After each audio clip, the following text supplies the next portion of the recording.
let's get cracking. So, if you could introduce yourself and what got you into acting? Okay, so my name's Esther.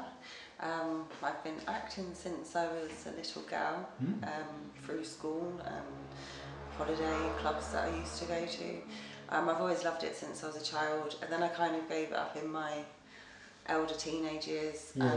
Had children and thought I need to get out of the house for a few hours, so I got into adult drama just to escape the house really, and I've not looked back since. So that was about 10 years ago now. Oh wow.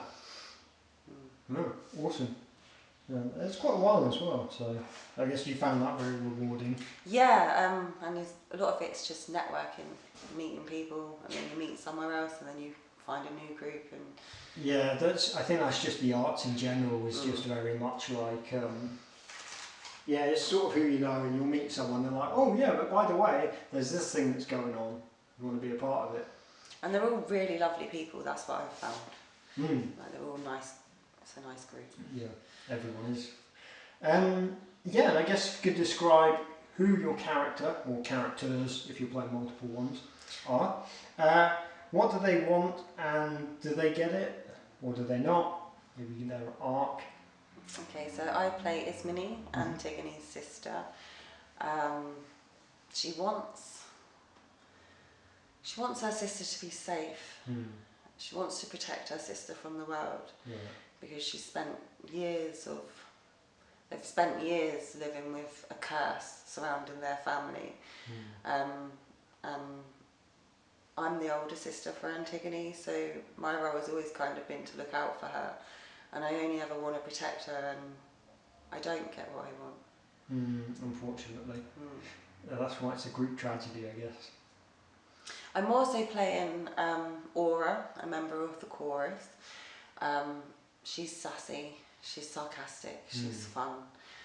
Not really too sure what her motive is. She's just kind of watching it all pan out and enjoying the entertainment of it all, I think, and enjoying Creon's downfall. So she probably does get what she wants at the end. Well, at least someone does, that's good.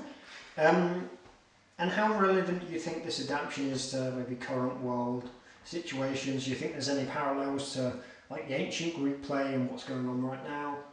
Yeah, I'd say there's a lot of parallels in the sense of what's going on in America coming over to the UK. Yeah, I think there's a lot of it that aligns, that we can relate to in a lot of the ways. Obviously it's not so tyrannical in this modern age, but well, I don't think we're too far off going back that way if we're not careful. So I do think it is very relevant.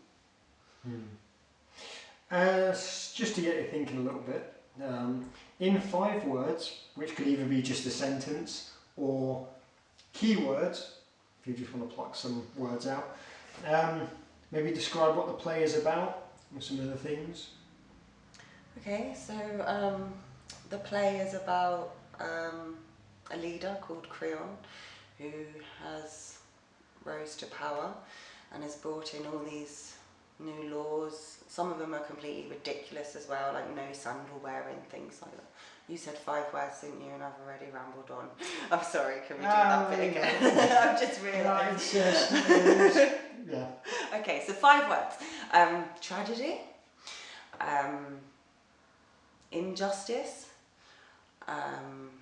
law, pride, and heartache. Yeah, definitely. And as an actress, how do you prepare for your role in this? Ismene can be a bit difficult because she's quite an emotional character, so it's tapping into emotion without going too deep into your own emotional traumas, which is something that Carabosse is actually great at getting out of you, without like damaging yourself. But for me it's more just preparation, knowing my lines, knowing her story, knowing her backstory. That helps me prepare for the character. And in terms of the physical theatre aspect of this, because it's quite a physical play, so aside from the mental sort of preparation you have to do from the physical side of things? How do you find that? Do you take to it quite easily? Do you find it a challenge? I'm really loving the movement aspect because I've never really done much movement, and it's something I've always wanted to do. Sometimes it can take my head a little while longer to get around the movement side rather than the lines. But again, it's just a case of practice, and you get it. I mean, we did a dance Tuesday night and I've been practicing at home, and I was quite shocked that I could show Jordan. I still remembered the moves this morning, so. Excellent. Progress, yeah. But that leads me on to my last one, really. Is there any new skills or things that you've learnt about yourself during the production of this, all the training and rehearsals? Definitely movement. Like I say, I've never really done much dancing, and it's been great doing all the fuzzy movements. The hats, oh my goodness, I learned how to flip a hat. That was on day one of rehearsal, and we were so impressed. Again, that was Jordan and Dennis helping us. That's what I love about this company. Everyone's so supportive. We all help each other out. And some of the people in there have got so much talent, and they're really kind of sharing it and giving you advice and things like that. So I'd say I've taken a lot from Carabosse. It can be long, as you know, but you get so much out of it, you really do, and the people here are just wonderful. So yeah, I'd say I've learned a lot this one, but I feel like I always learn. I feel it's very good every show you do to learn something else about yourself or adding something to a character. So it's how you pick up different things. Yeah, it's pretty awesome here, but I'm biased. Yeah, me too. Yeah, of course. But yeah, no, every time you come here, you just learn new stuff, and it's brilliant. Yeah, it's always just such a fun. Like I've, even when you're having a really bad day, and then you come here, it just kind of melts everything away, and yeah. Yeah, you end up leaving very refreshed. I use it as therapy. I can't lie. That's a great selling point, to be honest. That's awesome. That's all my questions, to be honest. So perfect. Thank you, James. Yeah,